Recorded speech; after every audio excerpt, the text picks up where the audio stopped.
और देखिए इसी कड़ी में आपको दिखाते हैं यहाँ श्री देव रहा बाबा मंच अखंड ज्योति।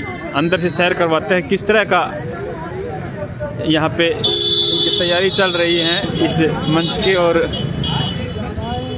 अंदर की थोड़ी अभी क्योंकि 13 तारीख से शुरू होगा मेला, आज 10 तारीख है, तो तैयारियाँ दिखाएंगे कि किस तरह की तैयारियाँ आज चल रही हैं यहाँ पर।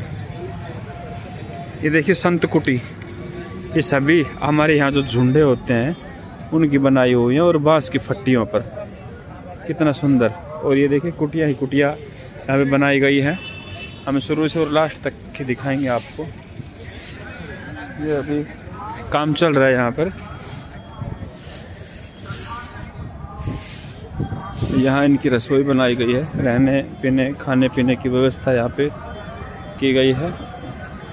और ये देखिए कुटिया बनाई जा रही है, अंदर से कच्ची मिट्टी ले जाई जा रही है जो अंदर बिछाई जाएगी। और यहाँ रहने की व्यवस्था, शौचालय एवं स्नान घर है, शुरू में आपको दिखाई दे रहा होगा सामने। सभी कुटिया हैं ये वाल्मीकि कुटी है, उसके बाद भारद्वाज कुटी, उसके बाद व्यास कुटी, उसके बाद पारासर कुटी। और सभी जो कुटिया होती थी पुराने समय में, इसमें दरवाजे भी देखिए आप देखेंगे तो फट्टियों के लगे हुए हैं, बांस के फट्टियों और झुंडे की पानियों द्वारा निर्मित ये कुटिया, अगत्य कुटी। यहाँ महाराज जी भी बैठे हैं, उनसे बात करवाएंगे। और पूरी सिक्योरिटी और सेफ्टी यहाँ दी गई है सभी साधु संतों को। ये कश्यप कुटी है, देखिए पूरा एक कुटी ही कुटी बनाई जा रही है यहाँ पर। कश्यप कुटी के बाद ये पीछे आर्यभट्ट की कुटी है, एकलव्य याज्ञवल्क्य की भी कुटी है। और पीछे देखिए और भी कुटियां हैं, ये पीछे गार्गी कुटी, मदालसा कुटी,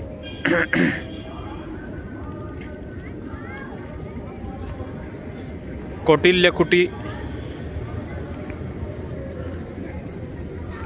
कम्व्य कुटी, वाणिनी कुटी। इसी तरह की झोपड़ी टाइप जहाँ बोलते हैं हम, वो कुटियाँ यहाँ पे बनाई गई हैं। और विभांडक कुटी, ये और भी अन्य अन्य यहाँ पे कुटिया ही कुटिया है।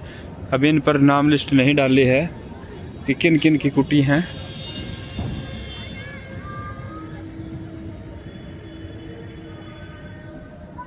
और दिखाते हैं अंदर से भी हम। एक से एक अलौकिक और भव्य सुंदर, मन को मोह लेने वाले आकर्षित अन्न क्षेत्र के रूप में यहाँ बनाए गए हैं। ये देखिए ऋषि मुनियों की जो कुटी होती थी उस समय की, वो कुटियाँ हैं यहाँ पे। ऐसी नेचुरल कुटियाँ दिखाई दे रही है जैसे पुराने समय में जब होती थी। नारद जी कुटी है, कणाद कुटी है। ये देखिए कितनी सुंदर सुंदर व्यवस्था। और यहाँ पार्क और अन्य की व्यवस्था भी की गई है। ये महाराज यहाँ पे शास्त्र घंटोष्ठ संगोष्ठी मंडप है, यहाँ पे महाराज जी विश्राम कर रहे हैं।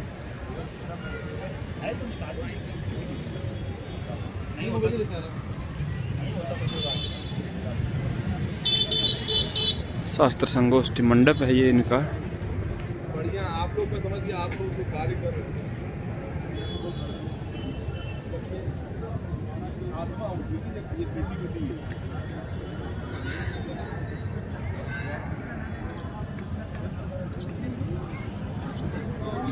और ये देखिए एक कुटी ऊपर भी बना के तैयार की है,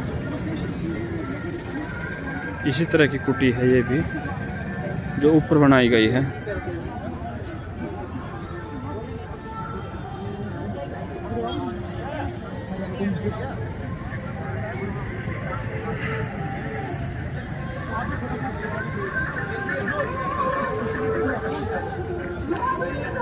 ये नेचुरल यहाँ पे देखिए किस तरह के, ये सेवक कक्ष है।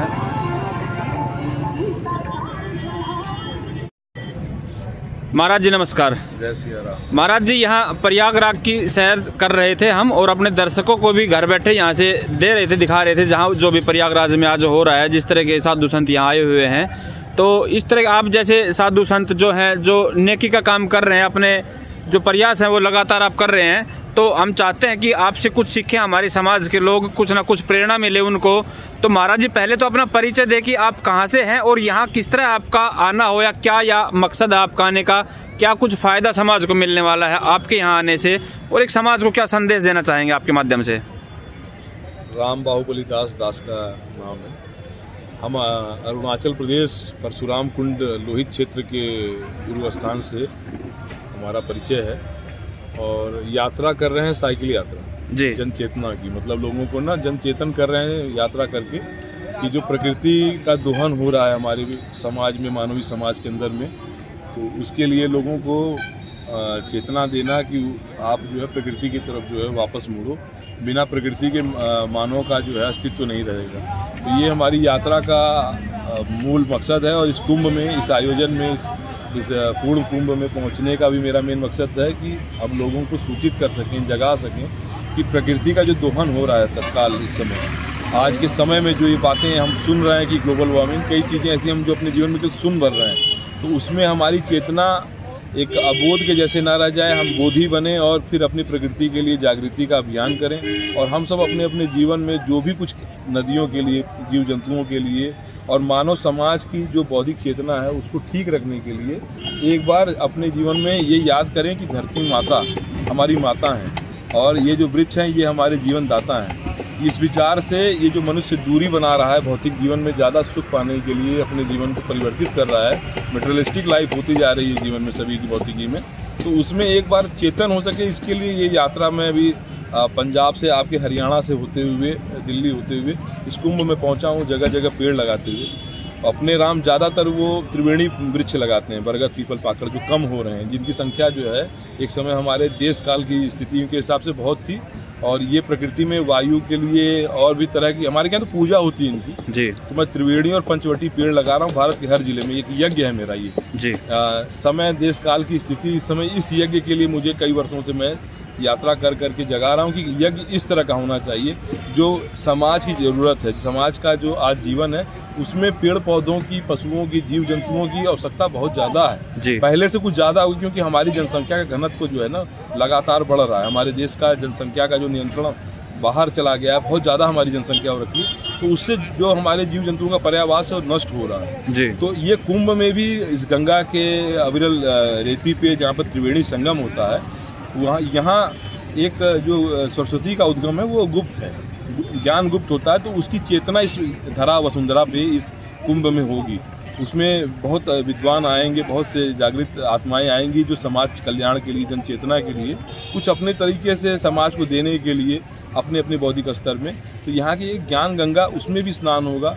और इसका जो मूल रूप है इस कुंभ का, मतलब जो कुंभ होता क्यों है, कुंभ के पीछे की अवधारणा ये है कि वो कुंभ कलश और मरूप सुमेरु पर्वत से निकला हुआ वो कलश जिसमें 14 रत्न है, जिसमें विश्व कालकूट से लेके एरावत और उसके नीचे विशेष सर्वा जैसे हमारे अश्व और हमारे बहुत आप जानो तो कौस्तुभ तक की जो गति है, उसमें मनुष्य को कैसे जीवन जीना चाहिए, इस कुंभ का एक आप समझ लो कि इनलाइटमेंट होता है। उसमें आप उस प्रकाश में आके स्नान कर सकते हैं। तो उसमें बहुत से ज्ञानी विज्ञानी आते हैं इस वसुंधरा की धरा पे, जो विचारधारा चलती है, जो यहाँ कुछ अस्थायी समय के लिए बसता है, इसमें बहुत बड़ा एक मानसिक स्नान भी होता है। उस स्नान को करने के लिए जो इच्छुक, जो श्रद्धावान लभते ज्ञानम, जो प्यासे लोग हैं वो यहाँ एकत्र होते हैं और अपने तन की जो स्नान गति से मानसिक स्नान का भी यहाँ पर लाभ उठाते हैं। तो उसमें अपना भी ये संदेश है कि जो हम मानवता का जो मूल है उसको भूल ना जाएं और शुद्ध चेतना में अपनी आत्मा के साथ में फिर से मानवीय मूल्यों पर,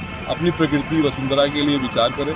ये संदेश मेरा तो काफ़ी कुछ रहा है समाज के लिए, पर मैं जब वृक्ष लगाता हूँ तो मैं यज्ञोपवीत कर देता हूँ ताकि लोग उनसे जुड़ जाएं। और ज़्यादातर बच्चों के स्कूलों में और साधुओं के आश्रम में लगाता हूँ, तो बाद में मेरे जाने के बाद से उनका एक संबंध स्थापित हो सके यज्ञोपवीत के माध्यम से। मैं उनको उनका गार्जियन बना देता हूँ कि मेरे जाने के बाद से भी वो केयर टेकिंग और प्रेम करें उनसे। तो ये मेरा प्रयास रहा है समाज की जागृति के लिए कि इस कुंभ में भी पहुँच के मैं ये वृक्षारोपण, और कई जगह पर जो है कई खालसों में वृक्ष बांट रहे हैं, तुलसी के, समी के, फूल के, और लोगों से निवेदन कर रहे हैं कि कम से कम गंगा जी धरती के ऊपर में जो कम से कम जो है प्रदूषण का स्तर करें, जो अभी मानवीय मूल्यों के लिए बहुत ज़रूरी है। जो हमारी आने वाली पीढ़ी है उसको शुद्ध हवा और जल के लिए आप क्या दे पाएंगे इस महाकुंभ में, इस सत्र से, इसकी भी एक जो है एक विचारधारा का इसके ऊपर भी संगोष्ठी होनी चाहिए। और समाज में बहुत कुछ हो रहा है, बहुत अच्छी पहल हो रही है, हमारे भौतिकी जीवन में हम बहुत आगे जा रहे हैं, पर मानवता बिना प्रकृति के नहीं रह सकती। यही निवेदन कर रहे हैं कि प्रकृति से जुड़े रहें सभी। जी महाराज जी, यहाँ अगर बात करें प्रयागराज में, तो हमें एक हफ्ता हो गया करीब घूमते हुए, हमने यहाँ देखा और जगह की बजाय पेड़ वृक्ष बहुत कम है, क्या कारण है इनका?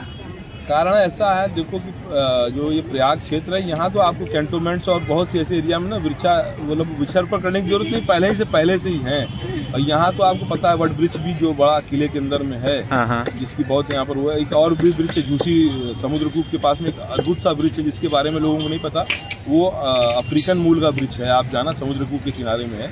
तो कई तरह के यहाँ पे आप देखेंगे कि जंगल तो बहुत है प्रयागराज में, क्योंकि पुराना शहर है प्रयागराज।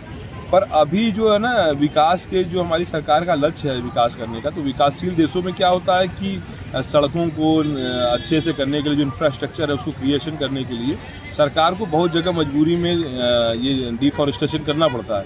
पर हम फॉरेस्टेशन भी करते रहें, इसका प्रयास सरकार ही नहीं हम भी करें। सरकार की तो जो जिम्मेदारी है थोड़ा उसमें गति धीरी होती है, हमारी सरकार बहुत तेजी से कोई काम नहीं कर पाती। विकासशील देश है, कई तरह के फंड पेंगे यूज होते हैं, पर फिर भी हम सभी मिलके जो अपना दायित्व है धरती के लिए, उसमें अगर हम जागरूक रहें तो धीरे धीरे उस कालिदास की उस गति से हम बच सकते हैं। क्योंकि कालिदास जी ने एक उदाहरण दिया था कि महाकवि कालिदास जी कभी महामूर्ख होने का उन्होंने वो संदेश देते हुए अपने जीवन के उदाहरण में कहा था कि एक जिस डाल पर बैठे थे उसी को काट रहे थे। तो जिस प्रकृति से हमारा जुड़ाव है, जो हमारी आत्मा, हमारी वायु जो हमारे सांसों से जुड़ी हुई है, हमारा हार्ट जो है, हमारा जो ऑर्गन है हमारे बॉडी का, वो पेड़ पौधों से जुड़ा हुआ है। और बहुत सूक्ष्म दर्शन में मैंने पेड़ पौधों को कंबल भी उड़ा है, मैंने स्वेटर भी उड़ा, मैंने पूजा की। प्रकृति से परमात्मा की ओर का जो दर्शन है वो हमारे साहित्य में, हमारे सनातन की वैदिक परंपरा में बहुत प्राचीन है। मैं उसका नवीन स्वरूप लेके लोगों को विचारवान कर रहा हूँ कि हम जब तक अपने आंतरिक जो स्वभाव है हमारी प्रकृति का उससे नहीं जुड़ेंगे, तब तक हम कितना भी कुछ भी कर लें, विकासवाद कर लें, कुछ भी कर लें, पर हमारी मूल चेतना हवा पानी जल है जो हमारी धरती से मिलता है। और उसकी अगर हम बेकदरी कर रहे हैं, उसका दोहन कर रहे हैं, एक तरीके से कह लो कि एक तरह का बलात्कार है धरती का, गंगा जी का। मैं कह रहा हूँ उसमें शाब्दिक रूप में, बहुत सब मेरे पास उसके लिए बहुत ठीक नहीं, तो यही मैं कह रहा हूँ, खोखलापन है। गौओं को और बछड़ों को आप मंदिरों में बुल और नंदी के रूप में पूज रहे हैं, पर वास्तविक रूप में भारत में इस समय जो चौराहों पे जो हमारे जो देश की जो आत्मा है, गाय और बैल जिनको पूजते हैं, उनको मंदिरों की मूर्तियों में पूज के हम ये साबित कर रहे हैं कि जो वास्तविक रूप से हम खोखले समाज में रहते हैं, वो इस समय आपको भारत में जगह जगह देखने को मिलेगा, कूड़ेदान में। बहुत कुछ मानवीय मूल्यों की बात है। पागल लोग सड़कों पे हैं, हमारे करुणा का देश उन पागलों के साथ सही व्यवहार नहीं कर रहा है। देश में जगह जगह लोग पागलों को देखते हैं, उनके लिए कोई सेवा नहीं कोई करता है, वो शहरों में घूमते हैं। उनको जिला सीएमओ के साथ में जिला जो अस्पताल होते हैं वहाँ पर उनकी खबर दीजिए और उनको घर पहुँचाइए, क्योंकि अगर आप रोज रोज उनको देख रहे हैं तो इसका मतलब आप करुणाहीन हो रहे हैं। अगर उनको आप देखते हैं तो उनके लिए कुछ प्रयास करिए, क्योंकि भारत में बताते हैं कि कम से कम 60 लाख पागल लोग जो है जिलों में घूम रहे हैं। तो उन 60 लाख लोगों के लिए हमारी मानवता जो करुणा है उसका भी प्रयोग करिए। मेरा ये भी संदेश है, इसके लिए मैंने दिल्ली के जंतर मंतर पर धरने दिए और कई बार प्रोटेस्ट भी किया हमने सरकार के खिलाफ, या सामाजिकता का जो ढांचा हमारे क्या चलाती है लोकतंत्र की, हमारी जो दिल्ली की सरकार है उसके पास भी मैं गया, पर ये नहीं सुनते हैं। कई वर्षों से मेरा प्रयास है सामाजिक चेतना के लिए। आपको इस कुंभ में यही मेरा जो संदेश है, आपके ये जो आप संचार माध्यम से आए, एक संदेश है मेरा। बाकी जन चेतना के लिए पहले अपनी आत्मा की शुद्धि और मन को अंदर से मंदिर बनाइए कि परमात्मा का वास हो जाए। कहते हैं कबीर जी हमारे कि कबीर मन निर्मल भया, जैसे गंगा नीर पीछे पीछे हरि फिरें, कहत कबीर कबीर। तो सभी अपनी अंतर आत्मा में मंदिरों का निर्माण करें और आंतरिक जो है स्वभाव में उतरें, अपने अंदर के सदगुरु को जागृत करें, मनुष्य बन के मानवता के पहले पुजारी बने, बाद में रिलीजियस सन बने, फिर सॉयल सन बनना बहुत जरूरी है, मिट्टी का बेटा बनना बहुत जरूरी है। जी धन्यवाद जी, बहुत बहुत जानकारी देने के लिए। जय श्री राम।